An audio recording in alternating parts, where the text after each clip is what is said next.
O que você precisa saber para não dar rata quando o assunto é o novo marco do saneamento básico aprovado ontem pelo Senado Federal na votação de 65 votos a favor, 13 contrários e agora que seguiu para a sanção da Presidência da República. Fala aí, rapaziada, tudo beleza? Bora gravar o vídeo do dia. Hoje, dia 25 de junho de 2020. E ontem, né, foi aprovado esse novo marco do saneamento básico, que é um nome pomposo para, na verdade, uma reforma da Lei 11.445 de 2007, que já tratava do saneamento básico no Brasil. Então, assim, deu-se uma pompa para algo que já estava pré-estabelecido e tudo mais. O princípio maior dessa votação de ontem é o escancaramento do setor de saneamento básico para a iniciativa privada. Não podemos dizer que é uma novidade ou é uma surpresa. Foi isso que o Jair Bolsonaro, a partir do momento que ele se aliou ao liberalismo de Paulo Guedes e ao mercado, vendeu durante a campanha, né? Então, assim, faz parte do arcabouço de planos que estava previsto para a gestão da economia do governo de Jair Bolsonaro. Nesse sentido, há uma coerência, sim, com o que foi prometido e o que está sendo entregue. Então vamos a linhas gerais, né? Esse plano prevê a universalização do serviço de água e esgoto para o ano de 2033. Convenhamos, uma meta bastante ousada, tendo em vista que hoje nós temos 34 milhões de brasileiros sem água tratada e 100 milhões de brasileiros sem acesso ao esgoto. Isso principalmente nas regiões mais periféricas das grandes cidades e nas regiões mais periféricas do Brasil, na zona rural principalmente. Então, percebe-se que o desafio é grande. A expectativa é que você consiga investimentos da iniciativa privada na ordem entre 500 e 700 bilhões de reais para que isso seja feito. Isso é expectativa, né? Não dá para contar, seria contar com ovo antes da galinha colocá-lo, né? Não é exatamente uma medida inteligente. Precisamos deixar claro que hoje já se permite, sim, que a iniciativa privada atue no saneamento básico. Isso não é uma novidade. A Lei 11.445 de 2007 já dava esse suporte, essa garantia. Só que isso não avançou no Brasil, né? Hoje, atualmente, 94% desse serviço ele é da iniciativa, ele é do poder público e somente 6% é da iniciativa privada, né? Alguns municípios, né, a capacidade, a regulação do serviço de água e esgoto, ele é municipal. E o município eventualmente abre licitação. O que esse marco coloca?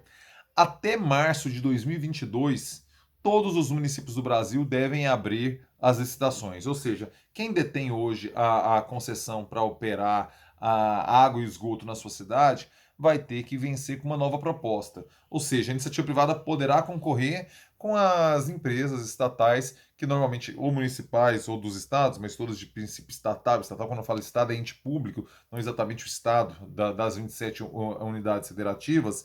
Ele vai ter que disputar e vencer nessa concorrência, né? A concorrência no serviço de água e esgoto é diferente da concorrência do setor telefônico, por exemplo. Aqui a gente tem quatro grandes operadoras que a gente escolhe a menos pior, né? Porque todas prestam um serviço lamentável para nós. Então a gente escolhe a menos pior, passa no contrato e chega. Aí você cansa daquela, quer tentar outra, que também vai ser ruim, mas às vezes é menos pior, você vai e migra entre essas quatro, né? Não é assim que funciona a concorrência em água e esgoto. A concorrência se dá somente no processo de licitação e eles têm 30 anos, o prazo de 30 anos para submeter uma nova licitação, ou seja, vamos supor que foi feita a licitação nessa data limite, março de 2022. Essa empresa que vencer, pública ou privada, vai ter até março de 32, 42, 52, março de 2052, para explorar o serviço naquele município. Então, eu acho, agora, até aqui eu estou dando as informações para você entender, daqui a pouco eu vou dar a minha opinião, viu? Você aguenta aí. Então, o que acontece? A regulação vai mudar também. Hoje, o município e os estados é que colocam a regulação desse serviço. Isso vai ser centralizado na ANA, que é a Agência Nacional das Águas. Hoje, a ANA, a competência da ANA, diz a respeito à gestão dos rios, a gestão hidrográfica do Brasil. Ela vai assumir também a questão do saneamento básico e prever concurso, prever o aumento da estrutura que hoje seria insuficiente para dar conta desse acréscimo significativo de serviço que a agência vai ter. Então, mas está previsto também nesse novo marco, aprovado ontem pelo Senado, uma ampliação da estrutura operacional da ANA, da Agência Nacional de Águas. Agora vamos lá, né? E esse novo marco também envolve a questão dos lixões, né? A gente estourou o prazo aí que as cidades tinham de acabar com os lixões, transformar tudo em aterros sanitários. Estabeleceu-se agora um novo cronograma para que capitais, regiões metropolitanas, cidades, e um escalonamento de cidades conforme o tamanho, consigam construir seus devidos aterros sanitários, que hoje a maioria do lixo brasileiro é destinado a lixões, né? Também tem essa questão, mas vamos focar primeiro na questão da privatização. Hoje, insisto, lembra, eu sou um crítico contumaz da política econômica de Paulo Guedes. E a privatização hoje, ela não tem o mesmo elan que tinha nos anos 80, anos 90. Hoje a gente tem que compreendemos com alguma clareza que essa política está malfada não está dando conta dos desafios do mundo de hoje, principalmente no mundo pós-Covid-19. Hoje o poder do Estado ele cresceu, hoje a influência do Estado na condução da economia ela está mais em voga do que estava quando o Paulo Guedes se formou, e hoje você vive uma situação muito delicada da iniciativa privada no mundo para esse tipo de serviço. Além disso, é uma tendência que já vem sendo mais de 300 municípios do mundo afora reestatizaram, remunicipalizaram seus serviços de água e esgoto por conta de N problemas. A gente tem casos de cidades muito emblemáticas em relação a isso, porque de cidades que tinham a iniciativa privada tocando o serviço de saneamento e reestatizaram o serviço, remunicipalizaram esse serviço. Paris, Atlanta, Berlim, Buenos Aires, Budapeste e várias outras cidades, mais de 300 cidades mundo afora. Por quê? Por alguns motivos. Primeiro, que é um setor muito propício à corrupção, mesmo em estados que os mecanismos de controle são muito mais eficazes que no estado brasileiro. Na França e no Reino Unido, por exemplo, tivemos problemas de corrupção e a cartelização do serviço, uma combinação que a gente viu no escândalo da Lava Jato aqui, que era o que acontecia nas obras públicas. Dividia-se as regiões, você ganha de cá, você apresenta a proposta de cá, e essa cartelização foi identificada nesses dois países que te dei de exemplo, França e Reino Unido. Vamos ter condições de fiscalizar isso aqui no Brasil? Deixa a minha pergunta com você. A gente já tem uma tradição dessa cartelização nas empreiteiras. A gente tem braços dessas empreiteiras já almejando trabalhar com saneamento. Seria apropriado? Deixa a minha pergunta. As experiências de privatização no Brasil também não são 100% exitosas. A gente tem um case, um péssimo case de má gestão da privatização, que é a capital do Amazonas, Manaus.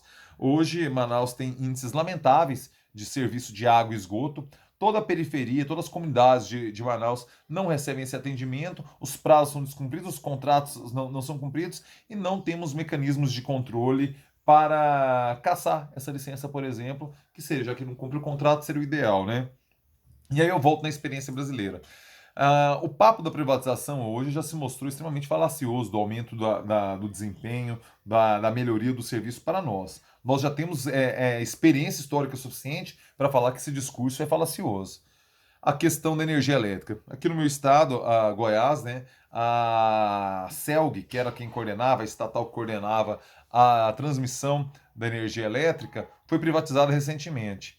Isso não melhorou em nada ou em quase nada o serviço prestado que chega de fato à nossa residência. E a zona rural de Goiás sabe que um percentual expressivo do nosso PIB depende do agronegócio, depende da zona rural. Hoje, a maior parte tem saudades do tempo da CELG. A Enel não consegue entregar o serviço que a CELG entregava. E hoje a privatização ela não é bem vista pela população goiana. Mesma coisa das rodovias federais que cortam o estado de Goiás. A gente tem rodovias onde você vê um processo claro de bitributação, onde a gente pagou por meio dos impostos para que a rodovia estivesse lá. Hoje você paga o pedágio e a reclamação em relação à qualidade das rodovias, não, essas reclamações não cessaram. Em alguns pontos até se intensificaram, porque aí o cara fica mais puto ainda, né? Quando paga o pedágio e vê buraco na pista, ele fica mais puto ainda. Então é o que está acontecendo por aqui. Além disso, o exemplo que eu já citei da telefonia, né? Hoje a gente é refém de 4 operadoras que estão longe de prestar um serviço que atenda realmente a demanda real do nosso povo, entendeu? Assim, hoje a insatisfação ela é real. Qual que é o gargalo em relação a isso? Hoje, quem tem saneamento básico é justamente onde, teoricamente, despertaria o interesse da iniciativa privada. Por quê? Porque não tem problema nenhum. O que move a iniciativa privada é o lucro.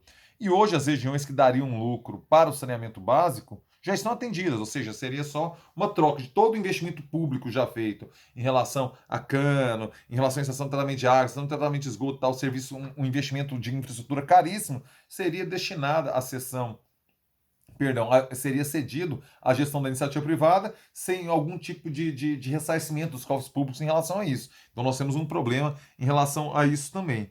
Outro ponto, como que seriam as condições de levar dessa universalização para essas cidades, essas regiões rurais do Brasil, onde você rasgar, puxando cano, ficar uma fortuna para uma conta que às vezes é barata, então você percebe que a função de levar água e esgoto para o Estado é mais fácil, porque o Estado não se pauta em tese no lucro, só na cabeça doente do Paulo Guedes. Mas para a gente que não pensa sandice, o Estado não é pautado pelo lucro, é pautado pelo bem-estar da comunidade, da sociedade. Então vale para o Estado, para garantir o bem-estar daquelas pessoas, rasgar não sei quantos quilômetros de tubulação para levar saneamento básico para aquela família. A iniciativa privada não se pauta por isso. Eles vão botar no Excel e ver quanto tempo vai ser o payback. Quanto tempo que aquela continha, às vezes pequena, cara, de uma comunidade rural, vai ser suficiente para recompor o cofre do investimento feito.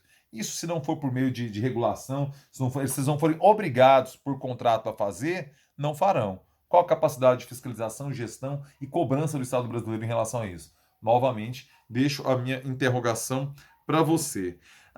Então, assim, eu tenho essas preocupações em relação ao marco legal, ao novo marco legal do saneamento básico.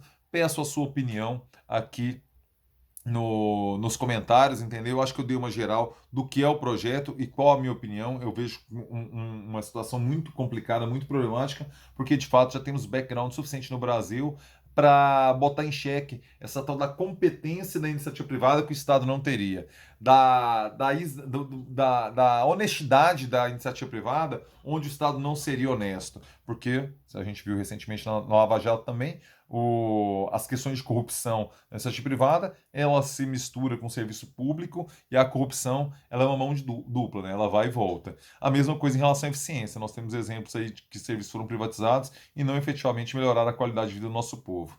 É isso, rapaziada. Se você chegou até aqui, peço para que se inscreva no canal, por favor. Não custa absolutamente nada para você, significa muito para mim. Peço também para que você deixe seu like, curta o vídeo aqui, por favor, isso ajuda ele a chegar mais longe.